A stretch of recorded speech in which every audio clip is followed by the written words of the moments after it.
Hello दोस्तों, welcome to RJ classes. आज हम इस क्लास में ninth class chapter number 1 number system का ये वाला क्वेश्चन सिंप्लीफाई करके देखेंगे। देखते हैं ये क्वेश्चन कैसे होता है। तो चलो दोस्तों, स्टार्ट करते हैं अपना वीडियो और इस क्वेश्चन को सॉल्व करते हैं, है ना। तो देखो क्वेश्चन में क्या है हमारे पास। क्वेश्चन क्या है, सबसे पहले ये देख लो। क्वेश्चन जो अपना है ना, 3 + 2 टाइम √2 है ना। ये क्वेश्चन है। तुम्हें क्या करना है, यहाँ पे रूट में 2 दिख रहा है। तीन को ऐसे दो भागों में डिवाइड कर दो, इसमें 2 आए, है ना। तो 3 को अगर हम दो भागों में डिवाइड करें जिसमें 3 आए, तो तुम लोग क्या कर सकते हो, इसको 2 + 1 लिख सकते हो। और √2 टाइम्स है, तो इसको ना √2 को हम 2 बार ऐसे हम लिख सकते हैं, ठीक है। आप लोगों को समझ में आ रहा होगा, नहीं समझ में आ रहा हो तो कमेंट में बता देना। तो चलो देखते हैं। तुम देखो, एक रूट जो बिना रूट के है और एक रूट में जो है, इन दोनों को ना साथ में रख दो। एक सिंपल टू और एक रूट में जो 2 है, इन सबको एक बार क्या कर लो, आप साथ में रख लो। एक रूट वाला और एक बिना रूट वाला, है ना। जो बच गया उसको साथ में रख लो। जैसे 1 और √2 बच गए थे, तो इनको साथ में रखते हैं, है ना। चलो कुछ कॉन्सेप्ट मैं तुम लोगों को एक बार सिखाता हूँ मैं, है ना।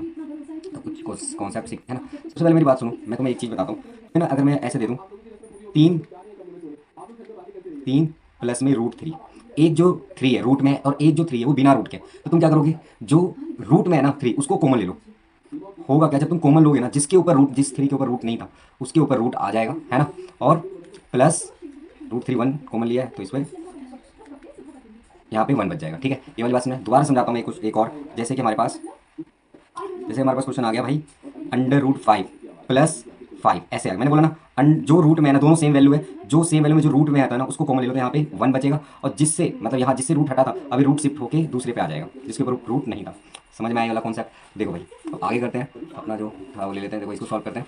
देखो मैंने क्या बोला था। अब देखो, इसमें से मैं कह रहा हूँ, थोड़ा सा मैं बोल रहा हूँ ना, इन दोनों में से और इन दोनों में से कॉमन ले लो। तो भाई मैं ये बोल रहा हूँ, तो हमारा ये वाला क्वेश्चन, इसमें से मैंने बोला ना, जो रूट में होता है ना, सेम वैल्यू जो रूट में है, मतलब रूट वाली जो वैल्यू उसको कॉमन ले लो। तो यहाँ पे जिसके ऊपर रूट नहीं था उसके ऊपर रूट आ जाएगा, +1 आ जाएगा, है ना। यहाँ पे कुछ कॉमन नहीं आ रहा है दोनों में, तो एक कॉमन ले लो, है ना। तो क्या बचेगा, √2 बचेगा, +1 बचेगा, है ना। अब देखो फैक्टर निकल, मतलब मिडिल टर्म स्प्लिट जैसा हो गया कुछ, है ना। तो क्या करोगे तुम, अब मेरी बात सुनो।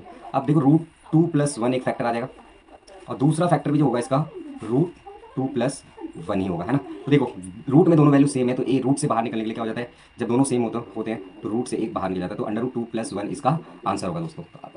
मैं आशा करता हूँ कि आप सभी को क्वेश्चन समझ में आ गया होगा। इसी तरीके से और भी एक दो क्वेश्चन सॉल्व करके देखते हैं कि और कैसे करते हैं सॉल्व। तो ठीक है, चलो एक क्वेश्चन और करते हैं हम लोग उसको सॉल्व। इस वीडियो को यहीं पे स्टॉप कर देता हूँ मैं।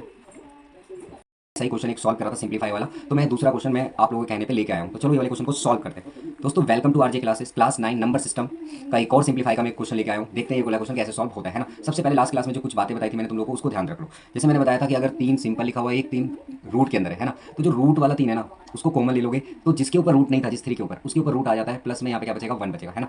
ऐसे ही आज की क्लास में भी हम लोग सीखेंगे, जैसे कि मान लेते हैं √10 आ गया, है ना, +5 आ गया, है ना। अब दोनों वैल्यू तो सेम नहीं है, पर मैंने क्या बताया था, सेम एक बिना रूट के हो और एक रूट में वैल्यू हो सेम हो, जो रूट वाली वैल्यू होती है उसको कॉमन ले लेते हैं। पर इसमें तो ऐसा नहीं है कुछ, √10 है यहाँ पे 5 है, दोनों तो सेम नहीं है। तो क्या करोगे तुम, के देखो 10 के अंदर ना √5 छुपी हुई है। √5 को अगर √2 से अगर मल्टीप्लाई करोगे तो √10 ही आएगा। तो देखो यहाँ पे √5 आ गया ना, तो हम इसमें से ना √5 कॉमन ले लो, तो यहाँ पे √2 बचेगा सिर्फ। अब जिसके ऊपर रूट नहीं था इस वाले 5 के ऊपर, इसके ऊपर रूट आ जाएगा।